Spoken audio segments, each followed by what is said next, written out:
Well, hello, everyone. My name is Laura Painter, evening anchor at ABC 10 and also a proud board member of the Sacramento Philharmonic and Opera.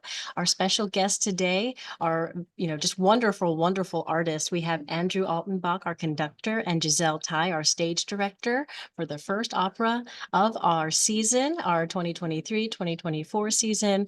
And we are so, so excited and just welcoming to have you here. Thank you both. Thanks for having us. So I just wanted to start, we'll just go around and tell us a little bit about yourself. I'm always very intrigued in how our experts get into their fields. Giselle, will you just tell us a little bit about your story and how does one get into stage directing? Oh yeah, what I found with a lot of fellow stage directors of opera in particular is people have come from so many different mixes of backgrounds. And my particular track was that I started studying orchestral trumpet and art history at my university. And then towards the end of my time at the university, I started to do more interdisciplinary stuff. And then I moved from Chicago area to Cambridge, Massachusetts, and didn't know what I wanted to do anymore, if I wanted to continue with orchestral trumpet or not. So I started taking theater classes and Latin classes, and then eventually dropped the Latin and stuck with theater. So I spent a lot of time with this really amazing institution called the American Repertory Theater, which was attached to a university. And it was one of the sites of really interesting and challenging, visually beautiful international theater. Right now it's a little bit more Broadway, but at the time, it was one of the big producers of experimental theater in the United States. And that was my foundation of theater. A lot of my mentors were there. And then after that, I eventually got connected to opera organizations.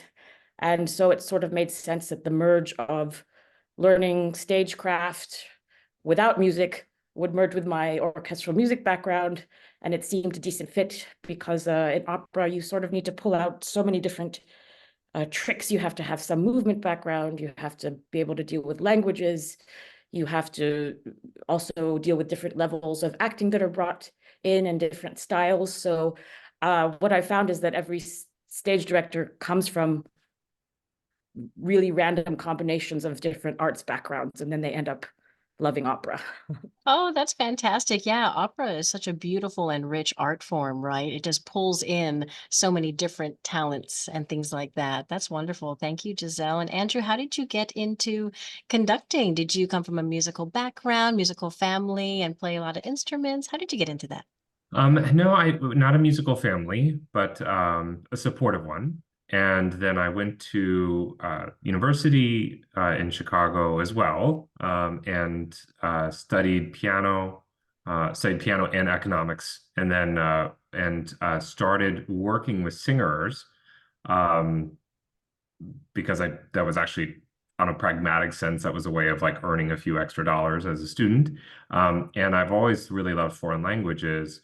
So it was combining singing and language, and the repertoire was just incredible. I was already studying some conducting, but more symphonic, and then I started to add on the vocal element to it. So and I found that working with singers was very rewarding, just like personally, musically, and then that actually helped me fund my way towards graduate school as well, where I was working a lot at Indiana, where there's a very big opera department and lots of productions. So I was really doing a full season of opera all throughout my graduate studies. Um, and then there just went, spent a lot of time in the Midwest. I was up in Minnesota working for their opera company. And then I ended up in the Boston area with the Boston Conservatory for about a dozen years or so. But along the way, I was working at summer festivals at Santa Fe and Chautauqua and Music Academy of the West and places like that. The Marilla program in San Francisco. And it's sort of like the opera has always been the place where opportunities have opened up for me professionally, but it's also um, just something that's very near and dear to my heart. There's something wonderful about being a part of you go into the theater and then you have this story unfold over the course of a long period of time. It's different from very different from symphonic music or like playing a piano recital. Those have dramatic elements, of course, but it's a different skill. It's more like marathon running. Not that I run a marathon, but it's like it's long distance. It's long distance music making as opposed to like short, intense sprints. That's very beautifully said. And you're reminding me of the power of the human voice, whether it's through singing or through stage acting.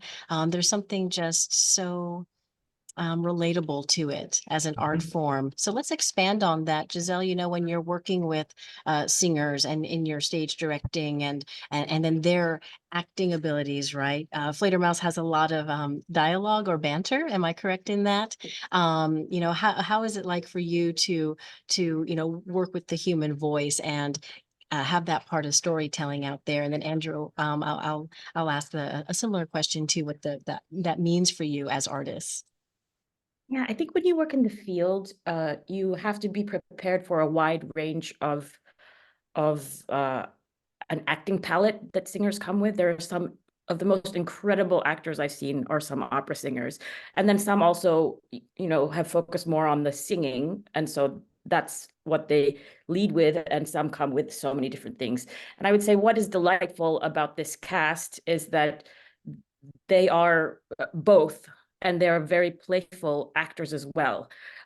They're not stilted when they're reading the dialogue. And something that's important about Fledermaus is people forget that there are more than 20 scenes in the original version. It's probably would be a 4-hour event if everybody did everything that was originally written. And thankfully, we're doing a much shorter version, but it really is demanding. And what I've heard from the cast as I've spoken with them, the people who have done multiple Fledermauses, I think there's a very intentional casting process trying to get people who are also great with their body, because physical comedy relies a lot on that kind of body control and playfulness. When do you let loose and when do you attend to the rhythm? So it really requires multiple threats for this kind of show.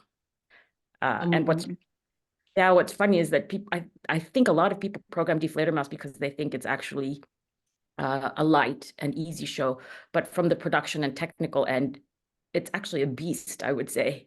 I don't know how Andrew feels about it. Yeah, Andrew, what are your thoughts? I mean, we have a wonderful cast, and it's a large cast too. That's, I guess, the beauty of opera too, is that you have a lot of different characters. What are your thoughts on the singers and the acting as well? Well, first of all, they are hilarious.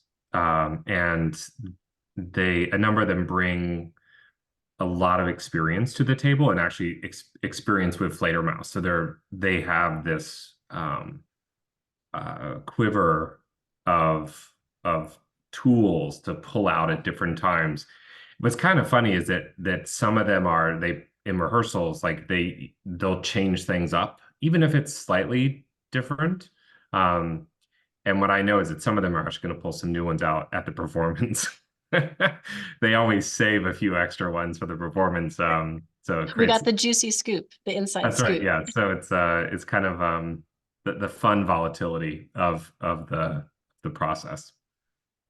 And what I would say about this particular group is that they are so supple, I would say generally, that they work like theater actors. That kind of impromptu throwing in little bits here and there in a comedy is something that someone who's working only in straight theater would be able to do pretty easily. But I think the preparation process for an opera singer has to be so exact with the music side that not all of them are able to have that looseness. And the ones who are, it is a real joy to watch, because you can even see it when they're singing, that these things improv can come up when they're singing. And that's, I think, quite special with this particular group of shenanigan loving people.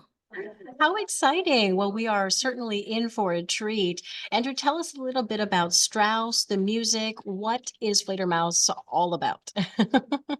Well, in a word, I would say it's about charm. So it's built on lots of dances. Strauss is called the Waltz King. and a lot of music that we've come to love from all the way from the 1600s up to the music of today, foundationally, it's built on these dance rhythms and dance forms. Some of them being very, very rustic, like coming out of peasant backgrounds, all the way up to very, very aristocratic notions. And the waltz is probably the waltz and polka are the two most featured dances in this. And there's when you have that as the rhythmic background of something, there's always a sense of movement. Even if the actors aren't moving on stage, there's a sense from the drama that's captured with it. And many people think of the waltz as probably like they're probably thinking white, wigs and stuffiness. When in fact it was not seen that way at all. It was a way to like get up close and personal with somebody. Because you had to really grip them, and if you're gonna swing around a dance floor, there's a lot of body contact, and some people were like really riveted by that and excited. Other people were very prudish and thought that didn't have a place in high concert music or opera. So nevertheless, it's going to be entertaining if you got opposing sides, right?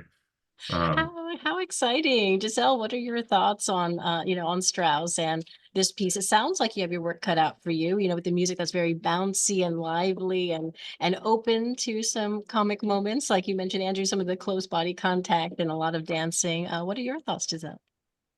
Yeah, I think that's the first layer of getting to the Strauss music. And as our team knows, when I first really started to dig into this music, I find that there's also complexity underneath that that bounciness. And a lot of the moments, I find them to be actually stunning and really, really beautifully orchestrated. And I say that coming from, a symphonic loving I'm a symphonic loving person who really likes complicated repertoire. I think he did a really beautiful job orchestrating this piece and taking care of all the dramatic corners and making it feel sweeping. It moves you. So my not fight with this piece, but my journey with this piece is like, what is that richness? It's not just about that surface froth. I think that's what it's known for, that entertaining, funny, crowd pleasing element, but what's the depth behind that? And like Andrew was alluding to, the waltz in that time, was it provocative to stand that close? And that feeling of spinning around and feeling dizzy, it's quite intoxicating. And they sing a lot about alcohol. And so what I'm trying to get at is what is our connection to that intoxication? Not just the substance, but why do we need to get intoxicated? What are we longing for? And how do we do this with a group of either strangers or people we know? So that's something that I'm trying to investigate with this piece. And another thing that we're taking is that, there are a lot of English versions that have been done. I spoke to our singer who's doing Eisenstein, and I asked him, how many versions have you done in English? He said 11. And he said, of those 11, everyone has been slightly different. So because they're irreverent or because it's a lighter piece, it's not one of the dramatic Puccini or Verdi or Wagner's. People play around with the dialogue. They play around with the translation because the act of translation itself requires some changes. So what people will see is a more modern setting for sure, and a partial translation that tries to get to the complexity of what the original German might have held, where I think an example that I have was, there are two examples that I really moved me in the original German text. And one was, happy is the person who is able to forget what is unchangeable. But in German, you can say that in much fewer syllables than you can in English. So how do you find the translation that sets to the music? And the chorus in Act 2 opens with a line that's something like, everything that shimmers in this place seems to us like a dream image that binds us together in a magic circle. So that's also something that's hard to translate. And how do we find that in an English version? That's one of the questions that has been sort of provoking the result that you'll see on the stage would be a vastly different version than the waltzy chandeliers and champagne. So Ah, come how and be ready for exciting. the surprise.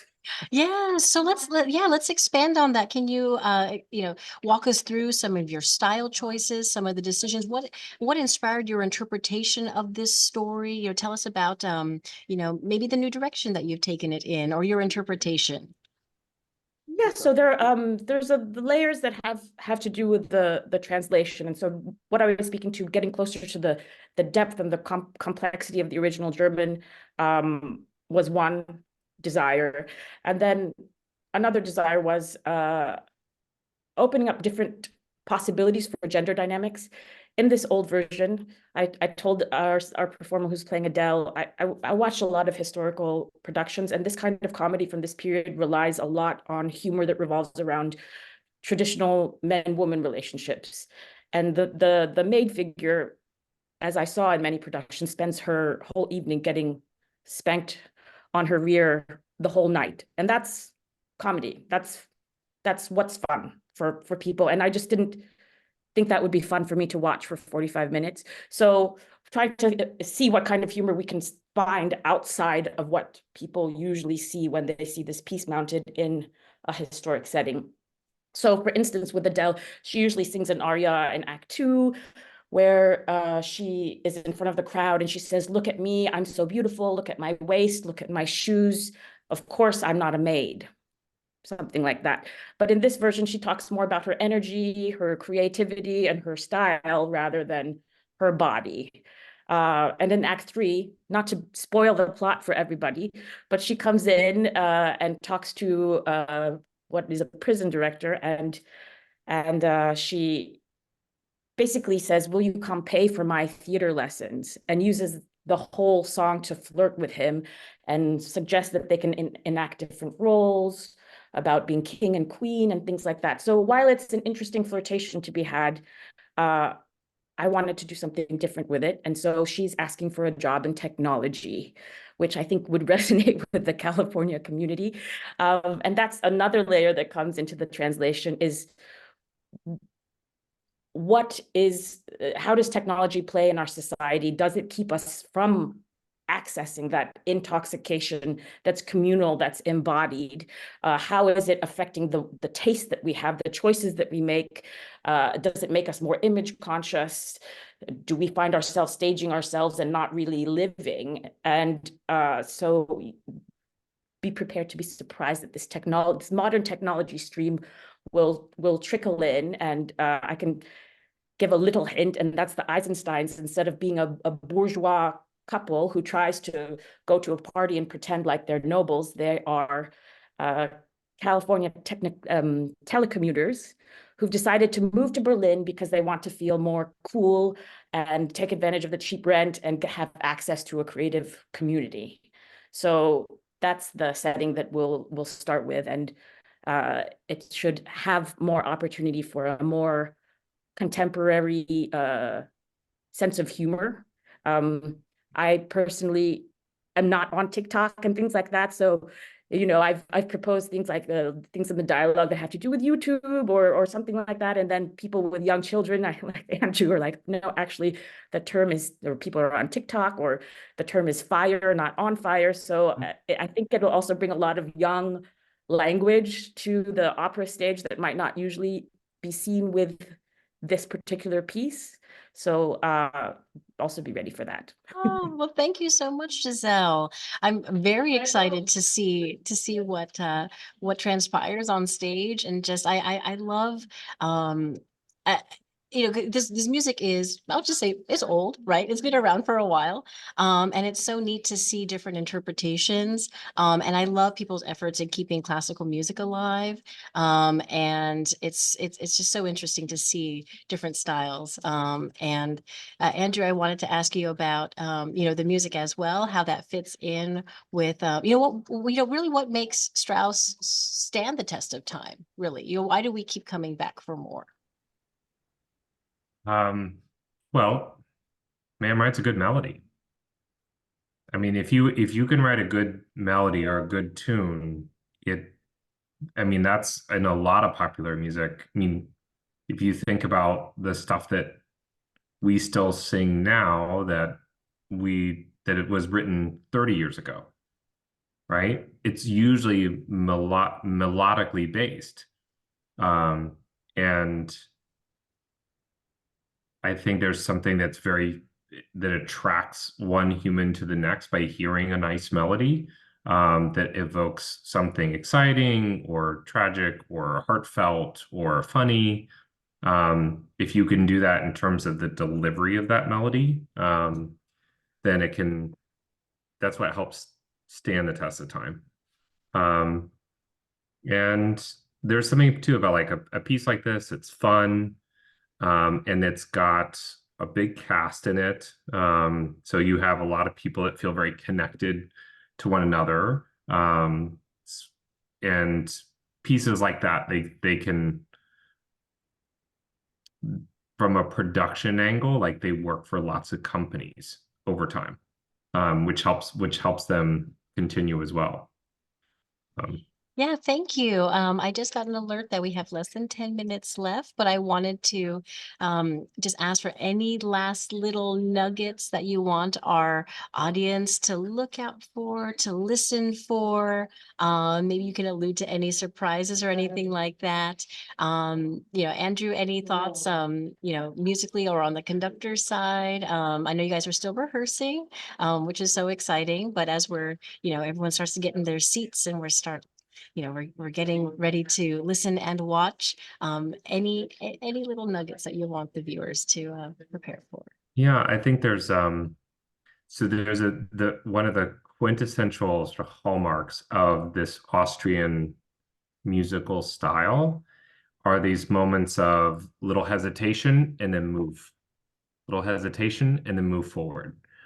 And so like if you did the music without any sense of that style, a lot of stuff would be very square. It would go ba dee dee da da da da da dee, as opposed to we go diet da diet da diet da, or you have one that goes.